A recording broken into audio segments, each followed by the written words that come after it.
Charles Rodwell, bonjour. Bonjour. Merci de nous recevoir. Alors, on est dans votre permanence à Versailles. Absolument, merci pour votre temps.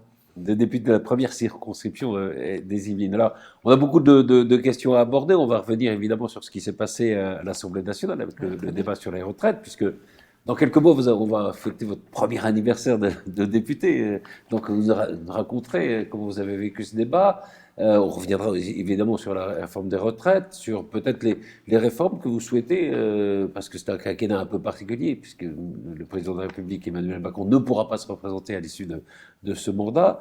On parlera aussi de votre rôle de député de cette première circonscription, et puis d'une mission dont vous avez été rapporteur sur les exportations, sur l'exportation pour aller vite. On va en reparler parce que c'est très intéressant. Première question, donc on va revenir sur ces débats. Les Français ont regardé un peu cette Assemblée nationale très divisée, parfois très violente, avec des actes d'ailleurs qui ont été sanctionnés. Des gens comme Laurent Berger ont parlé de spectacle affligeant parfois. Comment vous l'avez vécu, vous, ce débat? Parce que c'est vrai que cette violence qui a existé dans l'histoire politique, il y avait un moment quand même qu'elle n'était pas aussi forte, semble-t-il. C'est sûr que dans le débat sur la réforme des retraites, on a passé un cap de l'indécence de la part des deux extrêmes de l'hémicycle. Avec d'un côté la France insoumise qui prend en otage la NUPES, avec le consentement tacite et silencieux des autres membres de la NUPES pour traiter le ministre du Travail d'assassin, pour simuler sa décapitation lors d'une manifestation publique, avec également des simulacres de pendaison de la Première ministre dans une autre manifestation qui a été rappelée oralement à l'Assemblée nationale. Et de l'autre, vous avez l'extrême droite qui, sous couvert de silence, sous couvert de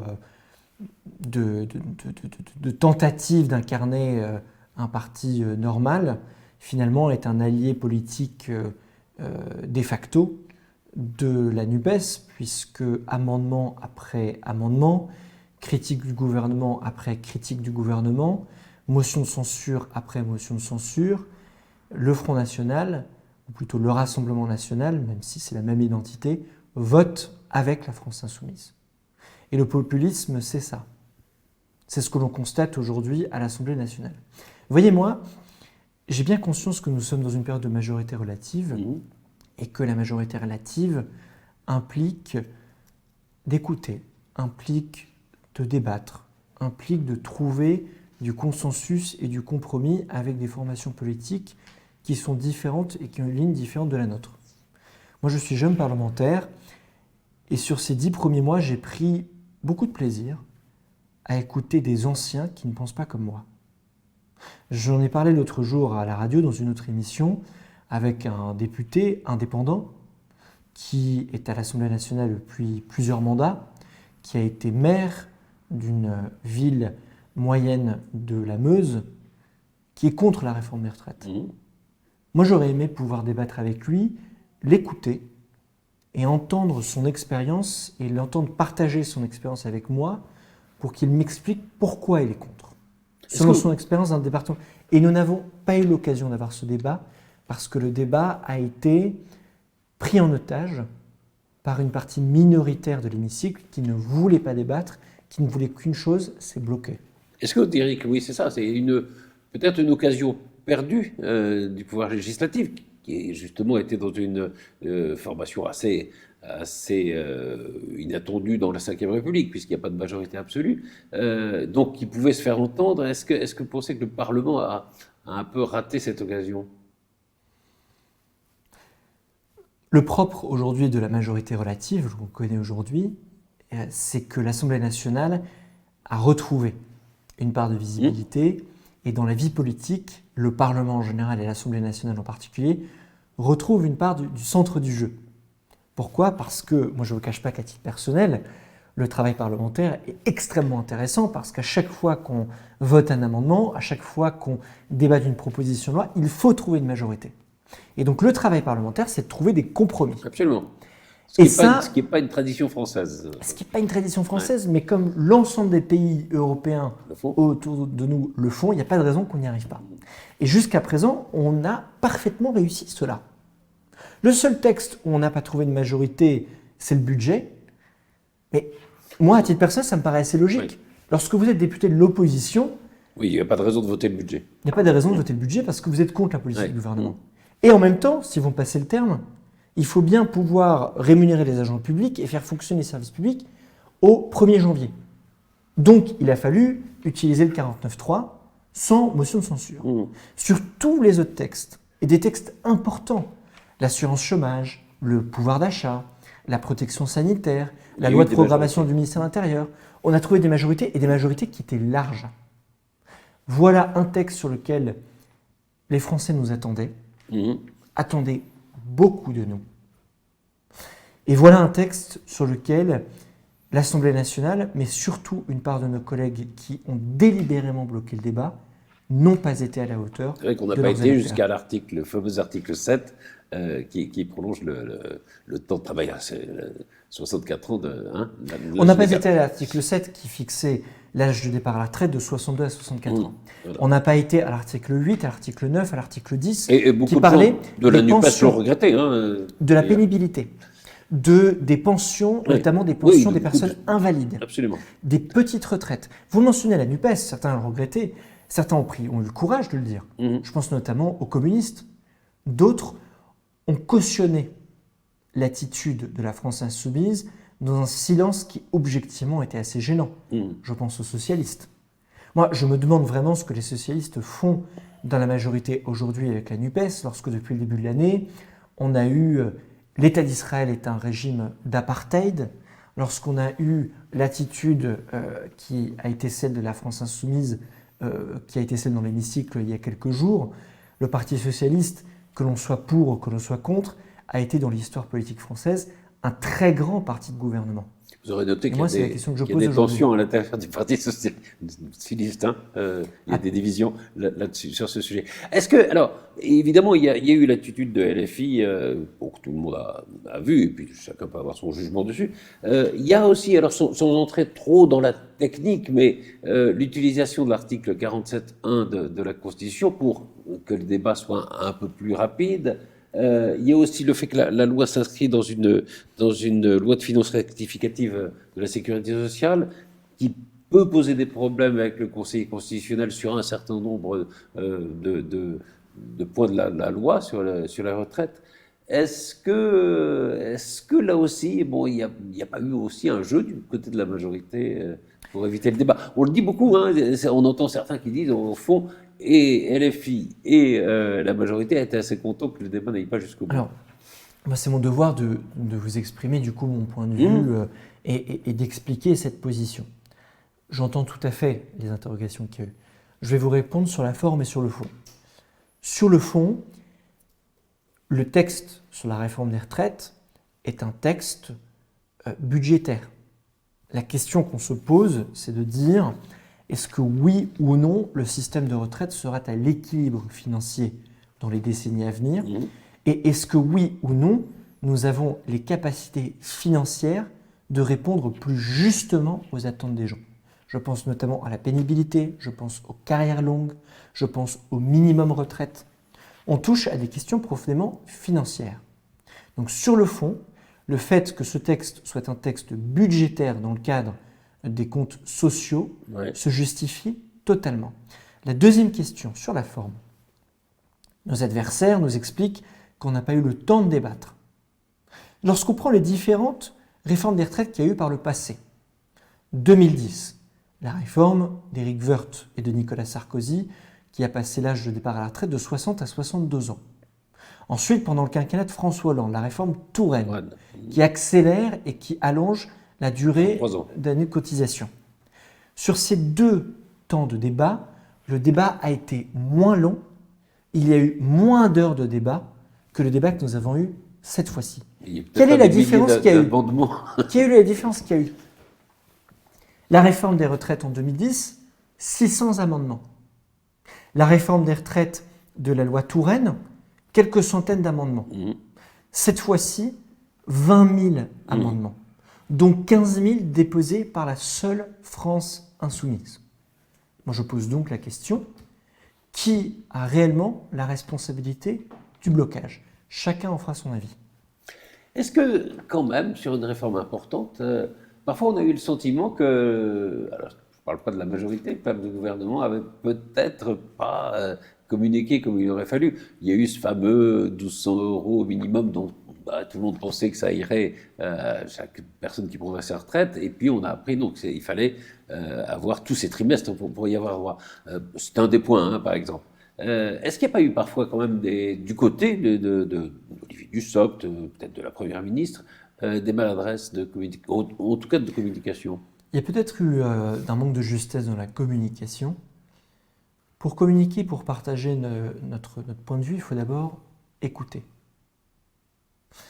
Le temps qui a été pris pour la concertation, et qui est toujours le cas aujourd'hui, avec l'ensemble des parlementaires et les forces syndicales, elle est là la force d'Elisabeth Borne et de notre majorité. Elisabeth Borne a pris le temps d'écouter, écouter, écouter. Lorsque vous écoutez les syndicats aujourd'hui, ils s'expriment contre la réforme, ils ont le droit de le faire. Mais il y a une chose qu'ils reconnaissent à la Première ministre et à notre majorité, c'est que la porte a toujours été ouverte à la concertation pour améliorer le texte. Ça a été le cas sur les carrières dites hachées, je n'aime pas ce terme, mais il désigne une réalité, sur la pénibilité, sur les carrières longues. Ensuite, vient le temps de l'écoute, vient ensuite le temps d'exprimer notre point de vue. Donc sur un débat aussi complexe, je pense qu'il faut qu'on parte de principes simples. Pourquoi est-ce qu'on fait cette réforme? La première raison, c'est qu'elle est nécessaire. Aujourd'hui, on a un système de retraite qui va être en déficit de 12 milliards d'euros sur la seule année 2027. À la moitié du siècle, on sera à 500 milliards d'euros cumulés de déficit et donc de dette. Moi, je ne me résous pas à cette situation. Moi, je souhaite que ma génération et les générations futures aient un système de retraite qui soit viable. Pour qu'il soit viable, il faut qu'il soit à l'équilibre.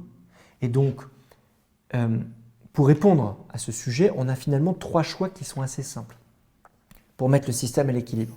Soit on demande aux travailleurs et aux entreprises de payer plus. Je refuse cette option. Soit on baisse la pension des retraités. Oui. Nous, on veut au contraire l'augmenter pour les petites retraites. Soit on demande aux gens de travailler plus longtemps. Mais là, et je fais juste ce point-là. Demander aux gens de travailler plus longtemps, ça n'a rien d'anodin. C'est un effort important qu'on demande aux gens. Mais ça me paraît nécessaire pour la viabilité du système et surtout, ça me paraît juste. Pour demander aux gens de ne pas travailler plus longtemps, il faut que la réforme soit juste. C'est la raison pour laquelle on écoute, c'est la raison pour laquelle on concerte. Il ne peut pas y avoir de contrepartie. Donc, la suppression des régimes spéciaux qui sont justifiés, la fin des régimes spéciaux, moi, me semble juste. Dire que tout le monde qui a une carrière complète gagnera au minimum 1 200 € brut par mois, ça me semble juste. Mieux prendre en compte la situation des femmes qui sont seules à la tête de familles monoparentales parce qu'elles ont eu un accident personnel de la vie, moi, ça me semble juste. Mieux prendre en compte le handicap, l'invalidité des travailleurs. Dans ces situations, moi, ça me semble juste. Et c'est ce qu'on essaye de faire. Il y a quand même un point sur lequel on peut avoir une interrogation. Laurent Berger de la CFDT a toujours dit « pas d'âge légal ». Je peux discuter sur l'allongement du temps de travail, je ne veux pas d'âge légal à 65 ou à 64 ans. Au fond, vous dites, voilà, on va demander aux Français de travailler plus. Est-ce que vous n'auriez pas pu passer une sorte d'accord avec la CFDT et éviter ce qu'on voit aujourd'hui, c'est-à-dire la rue face au Parlement, mais ça on va en reparler, en prenant comme principale réforme l'allongement du temps de travail plutôt que l'âge légal. Pourquoi? Ça apporte quoi l'âge légal? C'est parce que ça, les Français ne comprennent pas ça. Chacun doit être dans son rôle. Notre objectif pour voter la réforme et pour voter la loi n'est pas de trouver un accord politique avec Laurent Berger. C'est de trouver un accord parlementaire.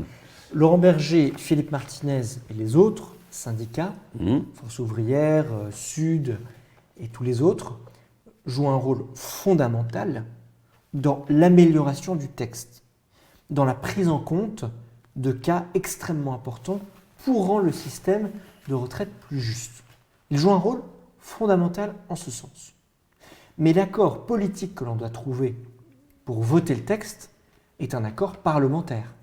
Un accord avec des gens qui ont été élus circonscription par des électeurs pour les représenter à l'Assemblée nationale.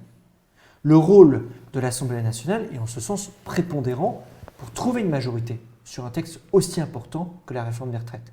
Les syndicats jouent un rôle important, mais les personnes et les responsables qui doivent voter le texte, c'est les députés et c'est les sénateurs, en lien avec un projet de loi qui est proposé par le gouvernement et qui est amélioré. Sur l'âge légal de départ à la retraite, il y a une question de fond extrêmement intéressante qui se pose sur la manière dont on bâtit notre système de retraite. L'âge légal de départ, il est utile pour deux raisons. Il est utile pour donner une vraie visibilité à l'ensemble des travailleurs à l'âge à laquelle ils pourront partir à la retraite. La deuxième raison, c'est que c'est un garde-fou et notamment un moyen très précis de calculer des carrières qui sont des carrières très spécifiques qui ne dépendent pas généralement de la durée de cotisation générale pour cela.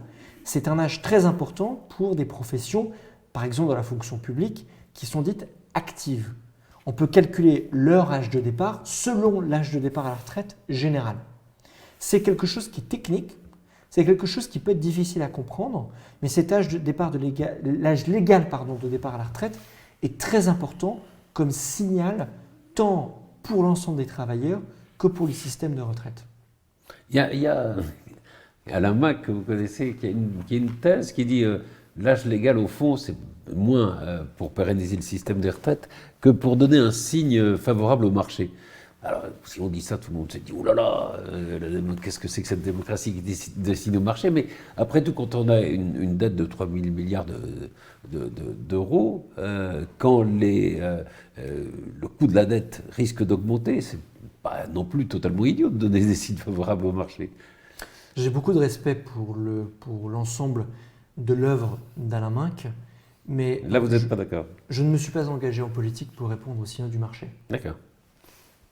Même si c'est peut-être moins terrible qu'on ne le dit souvent. Regardez Liz Truss, quand elle a voulu faire une politique ultralibérale, les marchés l'ont empêché de le faire.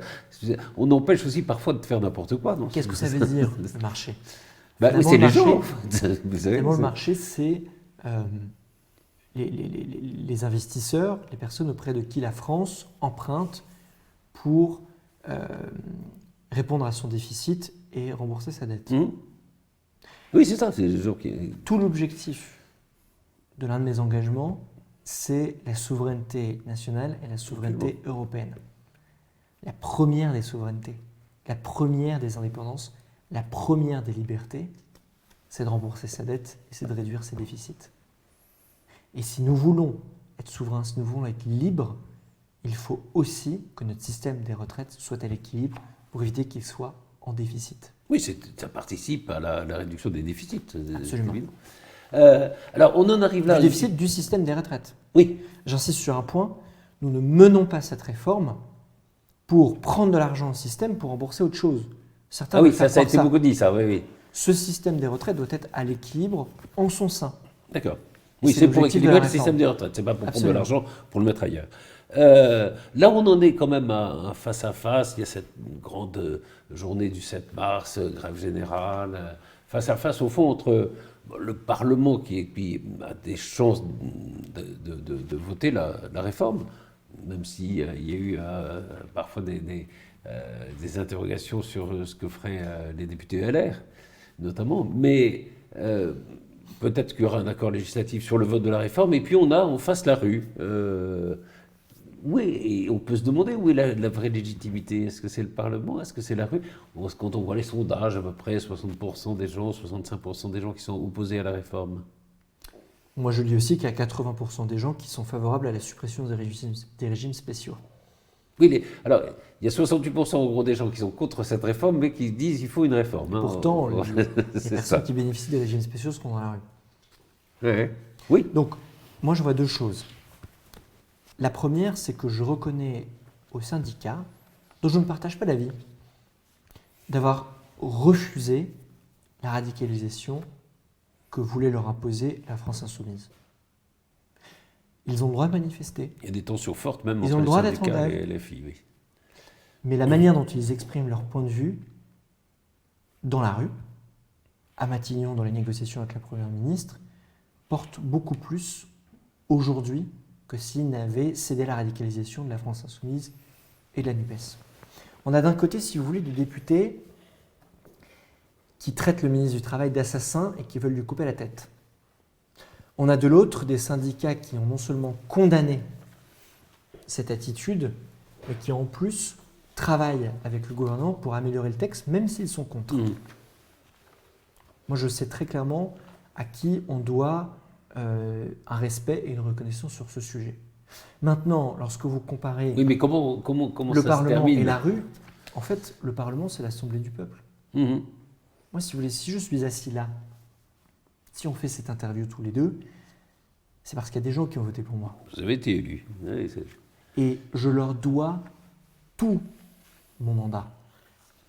Et tous les jours, mon obsession, c'est de rendre compte de mon action parce qu'il y a des milliers de personnes qui ont mis mon nom dans une urne. C'est le plus beau des gestes qu'on peut faire dans une démocratie. Et donc, on a une responsabilité profonde de respecter l'engagement qu'on a pris vis-à-vis de nos électeurs. Et je crois que le b.a.-ba, c'est de se tenir correctement à l'Assemblée nationale pour porter nos sujets. Mais au corollaire de ça, c'est qu'une fois que les gens nous ont fait confiance, nous avons une responsabilité de porter nos engagements et tout simplement de ne pas céder aux injonctions de la rue portées par des personnes qui n'ont pas été élues par le peuple. Mais comment vous voyez la solution de tout ça? Parce que c'est vrai qu'on est dans la capacité après tout, on pourrait saisir le peuple, faire un référendum, mais comme les référendums, on ne sait pas les faire dépassionner en France, ça ne marchera pas. Là, il risque d'y avoir quand même une déception si la loi est votée. La première solution, moi je le vois en deux temps.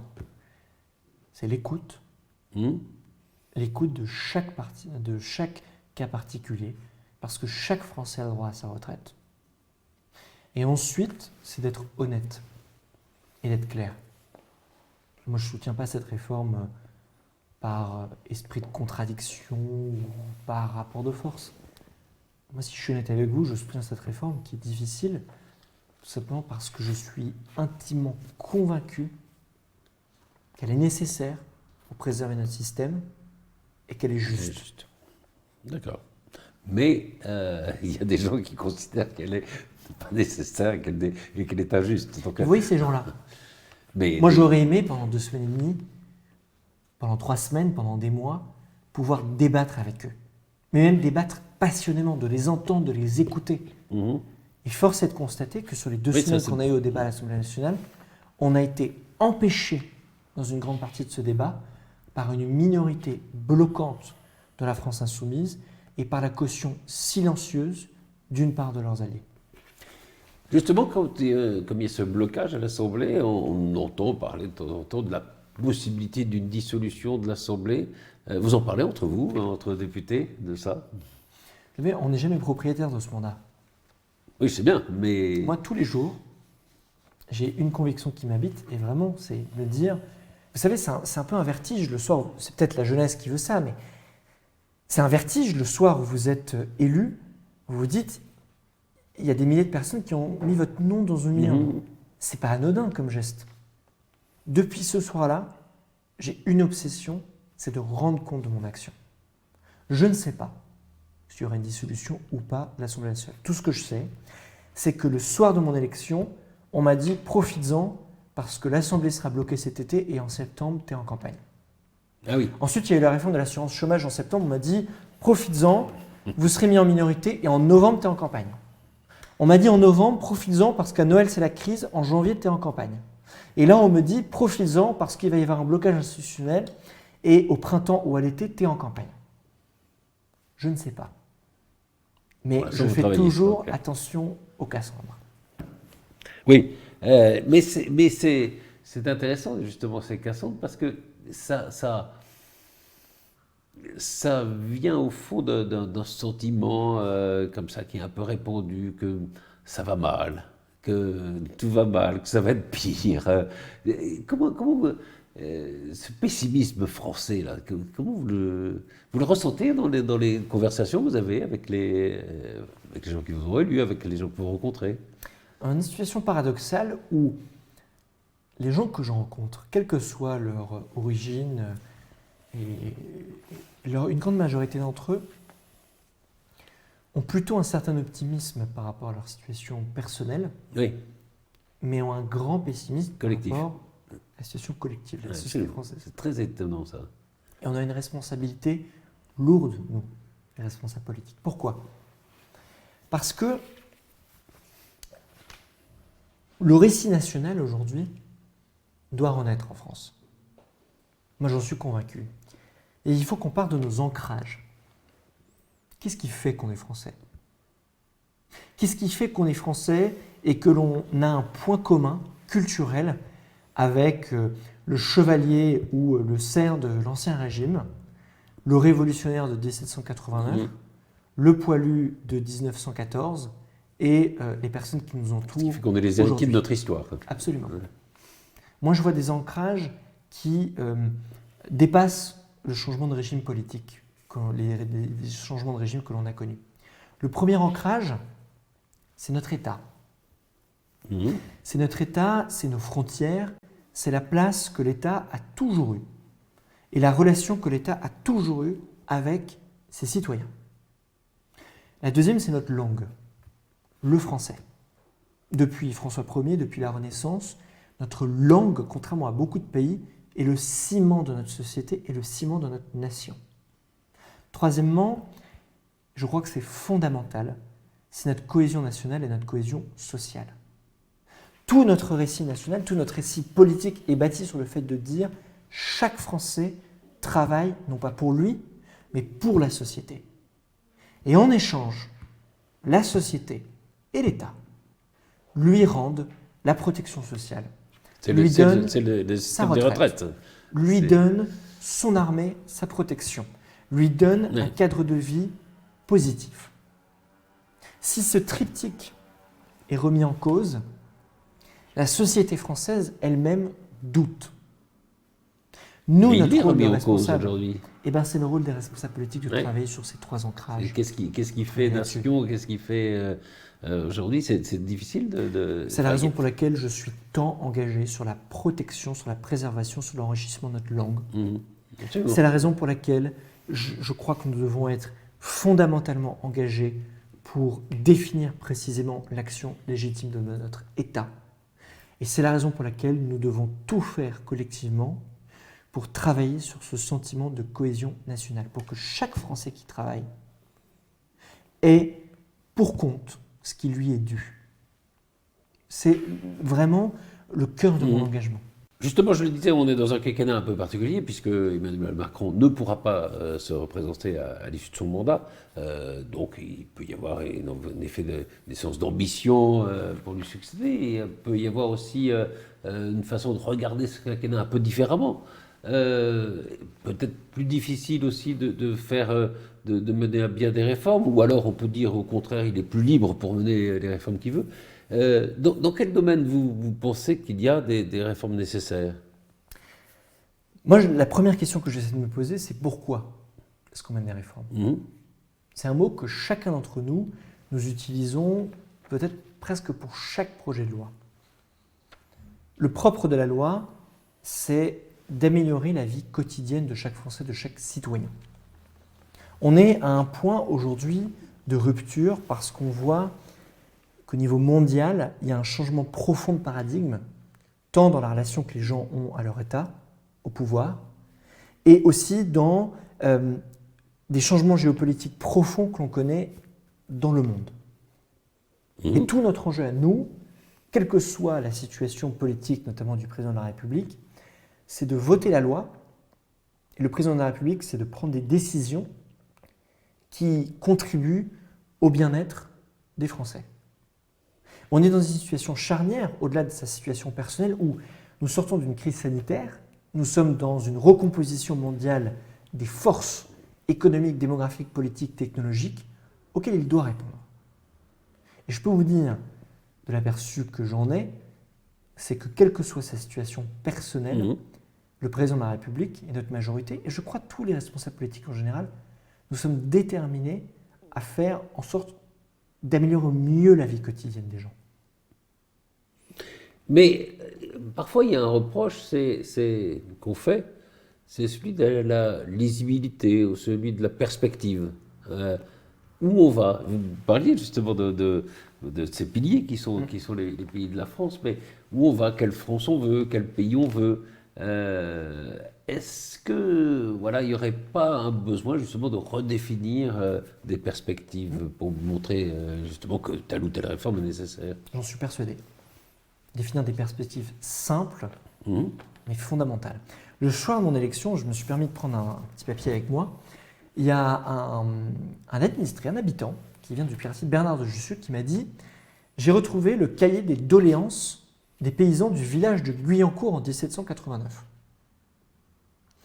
Il m'a dit « Tu devrais aller voir aux archives départementales. Ouais. » À la suite des Gilets jaunes, à la suite des différentes élections qui ont été menées, regarde ce qui est dit à l'époque et tu me feras un retour.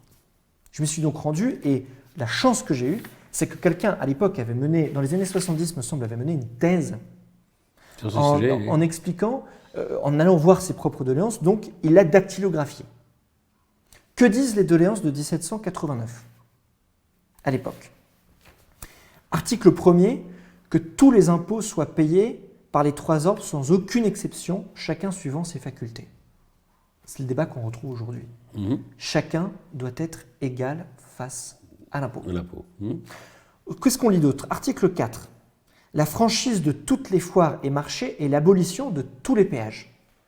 La question de se déplacer librement, sans poids, avec le coût qui est moindre. On le retrouve aujourd'hui. La liberté de ce déplacement de tous les Français. Je vous en prends un autre. Aujourd'hui, que les droits de propriété soient sacrés et inviolables. C'est l'article 8. Chaque Français, chaque villageois des doléances de Guyancourt en 1789 se souciait de sa propriété et de ce qui lui appartenait. Article 9. Que la justice soit rendue plus promptement et avec moins de partialité. L'efficacité de la justice, la rapidité de la justice. Je vous en lis un dernier, parce que après je ne vous dérange plus. Non, mais c'est frappant comme... La paroisse et la commune a aussi, c'est l'article 16, besoin d'un maître et d'une maîtresse d'école pour l'éducation de la jeunesse. Oui, problème de l'éducation. Les peurs et les demandes, les inquiétudes qui habitent les Français, en tout cas les habitants de ma circonscription, Guyancourt 1789, Guyancourt 3 mars 2023, sont les mêmes. Mais ça veut dire quoi? Qu'on est en 1789? Non, pas nécessairement. Il va y avoir une révolution, qu'on est dans une période révolutionnaire? Il y a un changement majeur, c'est qu'à l'époque c'était l'ancien régime, c'était la monarchie absolue. Aujourd'hui nous sommes en démocratie et notre régime est une république, où chacun de ses citoyens choisit ses représentants et choisit ses gouvernants.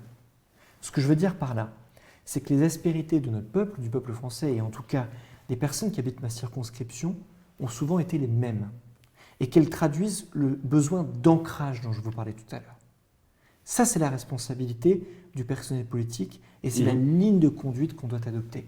On peut parler de la France, on peut parler du peuple français, mais la première des choses qui doit nous animer, c'est de répondre très concrètement aux besoins des gens, sur chacun de ces points-là. C'est la raison pour laquelle je soutiens tous les efforts qui ont été portés depuis 5 ans par le président de la République pour l'école, notamment le dédoublement des classes en CP et une meilleure rémunération des professeurs. C'est la raison pour laquelle je soutiens profondément l'égalité face à l'impôt et la baisse massive de l'imposition, 52 milliards d'euros, 26 milliards d'euros sur les ménages, 26 milliards d'euros sur les entreprises. C'est la raison pour laquelle je soutiens fondamentalement la réforme profonde du ministère de la Justice et le recrutement massif de milliers de magistrats pour que la justice puisse être menée plus rapidement. Toutes ces réformes, je les soutiens. Pourquoi ? Parce que je suis persuadé qu'elles répondent concrètement aux besoins des habitants de ma circonscription. Justement, dans vos relations avec les habitants de votre circonscription, puisque c'est une des parties de votre mandat, c'est un mandat national, mais vous êtes aussi le représentant d'une circonscription, vous y êtes présent, on est dans votre permanence. Qu'est-ce qu'ils vous disent actuellement ? Ils sont inquiets, il y a évidemment le problème, la question des prix de l'énergie, il y a beaucoup de commerçants que vous rencontrez, de chefs d'entreprise. Parce qu'on est dans une situation assez complexe où on voit que le chômage baisse, en gros l'emploi continue, et il y a des grands problèmes d'ailleurs de trouver des emplois qui correspondent aux offres d'emploi, et en même temps il y a des inquiétudes quant au coût de l'énergie notamment, enfin, et qui se renchérit. La première chose qu'ils me disent avant tout, c'est comment on fait à la fin du mois. Oui, c'est ça. Hein. Que ce soit les ménages ou que ce soit les chefs de petites entreprises, les boulangers, les charcutiers, les fleuristes. Vous savez, tous ces artisans, ces commerçants qui habitent notre quotidien et qui sont si importants pour le lien social d'une ville. C'est la raison pour laquelle, une fois que tous ces administrés et tous ces habitants me disent cela, ensuite on fait des choix politiques dans l'Assemblée nationale. Le choix politique qu'on a fait, et je l'assume absolument, c'est de, par exemple, bloquer les prix de l'électricité et les prix du gaz. Lorsque les habitants me montraient au début de l'année 2022 l'augmentation de la facture des prix de l'électricité, oui, j'ai voté sans trembler, sans hésitation, le blocage des prix de l'électricité pour tous les ménages, pour toutes les TPE et pour toutes les collectivités de moins de 28 000 habitants. Je l'ai fait. La deuxième chose, c'est que j'ai soutenu, pour améliorer le texte et ensuite pour le porter auprès des boulangers, des charcutiers, des fleuristes dont j'ai fait tout le tour dans la circonscription parce que c'est mon rôle, les aides spécifiques qu'il y avait pour les TPE, pour les PME et pour les entreprises de taille intermédiaire de mon territoire. Le bouclier tarifaire, d'une part, d'autre part le guichet unique, d'autre part l'amortisseur électricité. Et j'encourage chacun des chefs d'entreprise, de TPE, de PME et de TI et leurs salariés à se rendre sur le guichet qui est ouvert pour eux, sur impôts.gouv.fr. Tout le monde connaît ce site. Absolument. Tout le monde connaît ce site pour les impôts. Mais on dit parfois c'est un peu compliqué, ce qui fait que beaucoup de gens qui auraient droit à ces aides, au fond, ne font pas jouer leurs droits. Le premier truc qui me revient, qui est totalement légitime, c'est je sais qu'il y a des droits qui existent, Oui, mais c'est compliqué. Mais je ne sais pas où m'adresser. Oui, je ne sais pas à qui m'adresser. Le message est simple. Vous avez besoin d'être accompagné, allez sur le guichet impôts.gouv.fr. C'est pour payer vos impôts, c'est aussi pour voir à quoi vous avez le droit. On en revient au principe dont on parlait tout à l'heure. Depuis des années, vous contribuez à la cohésion nationale et à la cohésion sociale. Le rôle de l'État et le rôle de la société, c'est de vous rendre dans les périodes de crise pour que vous puissiez continuer votre activité. C'est l'engagement qu'on a pris auprès de nos boulangers, de nos charcutiers, de nos bouchers et de tous les chefs d'entreprise et leurs salariés de TPE et de PME. Et peut-être un problème pas annexe, mais peut-être que c'est vrai que les services publics, vous parlez de impôts.gouv.fr, il faut Internet, il y a peut-être que le fait aussi qu'on n'ait moins d'interlocuteurs dans les services publics pose aussi un problème. Ça avait été une des raisons d'ailleurs de la colère des Gilets jaunes à l'époque. Hein. C'est vrai que là aussi, il y a peut-être des services publics qui ne marchent pas aussi bien qu'ils devraient. La fracture numérique auquel toutes les sociétés sont confrontées est l'un des défis majeurs du XXIe siècle. Moi, je crois profondément qu'il n'y aura pas de liberté et d'indépendance politique sans liberté et indépendance technologique. C'est la raison pour laquelle on doit développer toutes nos capacités françaises et européennes numériques, et c'est la raison pour laquelle la réflexion profonde doit être menée sur le lien entre le citoyen et la sphère numérique. Et c'est ce à quoi s'emploie aujourd'hui le gouvernement, avec notamment le ministre Jean-Noël Barrot, qui est mon voisin de circonscription, qui mène une action volontariste sur le sujet. Peut-être un mot, mais très rapide alors, sur le service national universitaire obligatoire. On dit qu'il sera obligatoire pour les mineurs, enfin il y a un projet. Vous qui parliez justement des structures de la France, peut-être de la question de citoyenneté, vous y êtes favorable, je suppose? Absolument favorable. Ouais. C'est un formidable outil de cohésion Mmh. dès le plus jeune âge. C'est un formidable outil aussi pour découvrir toute une gamme de métiers qu'on ne découvre pas à l'école. C'est un formidable outil d'engagement citoyen pour découvrir ce que ça veut dire s'engager pour la nation. Et donc je récuse absolument, et même avec un sourire, tous ceux qui nous expliquent que c'est une militarisation de la jeunesse. Non, ce n'est pas une militarisation de la jeunesse, c'est plutôt tout simplement d'offrir un moment unique, très profond, à l'ensemble d'une classe d'âge qui en plus est mineure. Alors, un mot sur on en a parlé, vous en avez parlé sur cette chaîne même, sur la mission, vous étiez le rapporteur, mission sur les dispositifs de soutien à l'exportation et à l'attractivité. Alors, déjà, vous êtes co-rapporteur avec Sophia Chérikou, qui est groupe très proche de Jean-Luc Mélenchon, LFI, et là, il n'y a pas eu de nom d'oiseau, il n'y a pas eu de menaces. On peut parfois travailler ensemble. Oui, c'est l'exemple très concret que je veux partager avec ceux qui nous regardent. Que le travail de fond à l'Assemblée nationale se passe vraiment avec sérieux et avec respect. Oui, nous avons des différences fondamentales avec Sophia Chikirou. Je suis député de la majorité du groupe Renaissance. Sophia Chikirou est l'une des leaders du groupe La France Insoumise que mène Jean-Luc Mélenchon hors de l'hémicycle. Mais sur cette question, on a des désaccords de fond sur la politique à l'export et sur la manière dont on attire des acteurs étrangers pour choisir et pour miser sur la France. On a des désaccords de fond sur l'investissement, on a des désaccords de fond majeurs sur la fiscalité, mais on a aussi trouvé des points d'accord sur des enjeux qui ne sont pas clivants politiquement, mais qui vont dans le bon sens. Concrètement, comment est-ce que cette mission s'est passée? Nous, on n'est pas des sachants sur l'export. C'est des sujets qui nous intéressent, moi, à titre personnel, qui m'intéressent depuis des années, mais je ne suis pas chef d'entreprise. Je ne suis pas dirigeant d'opérateur public à l'export. Je ne suis pas fonctionnaire dans les administrations à l'export. Je ne suis pas à la tête d'un groupement d'investisseurs qui mise sur les entreprises françaises. Donc, ce qu'on a fait, très concrètement, c'est qu'on les a interrogés. On en a auditionné des dizaines et des dizaines et des dizaines. L'État et les administrations, les opérateurs publics et privés à l'export et les bénéficiaires, les entreprises et leurs salariés. Et fort de toutes ces auditions, on en a tiré des conclusions, des propositions, 30 propositions très concrètes.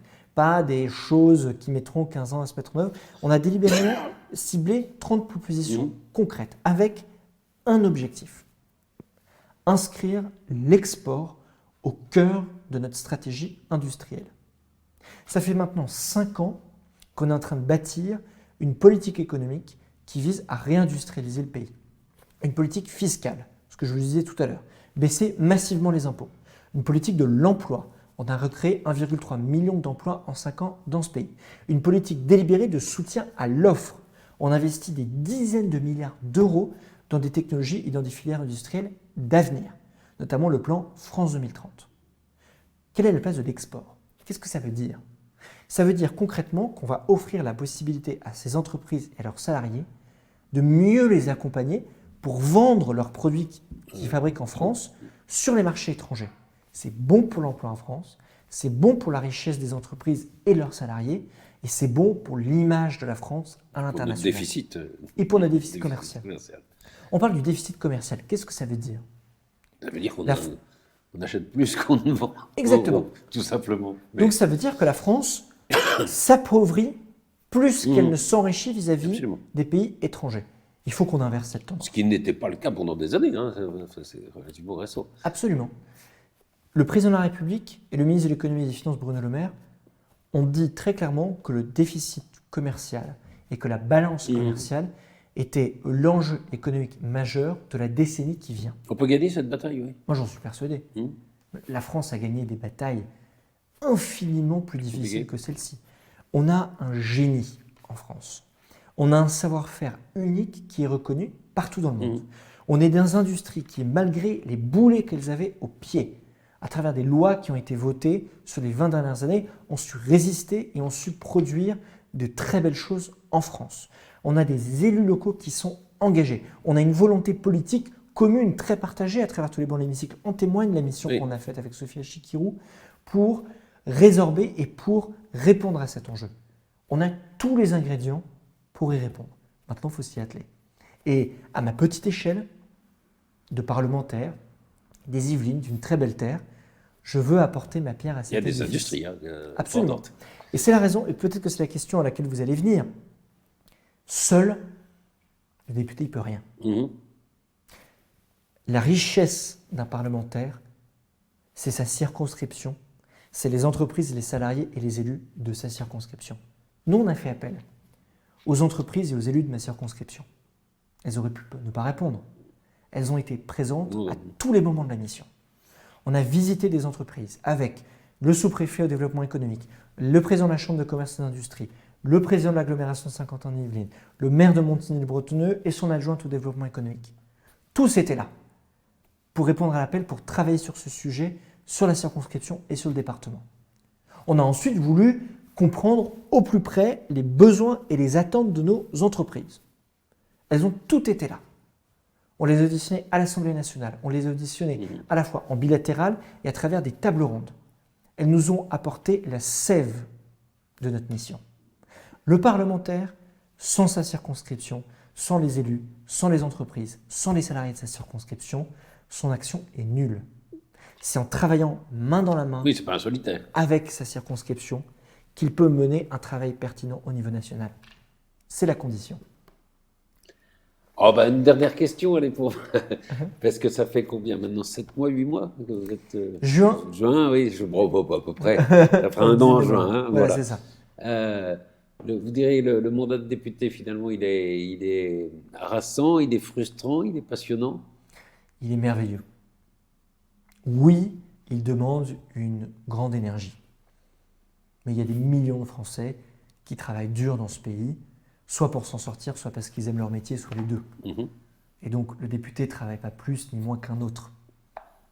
La chance qu'on a dans notre métier, c'est la passion. Et la chance que j'ai à titre personnel, c'est que je suis élu sur la terre où j'ai grandi.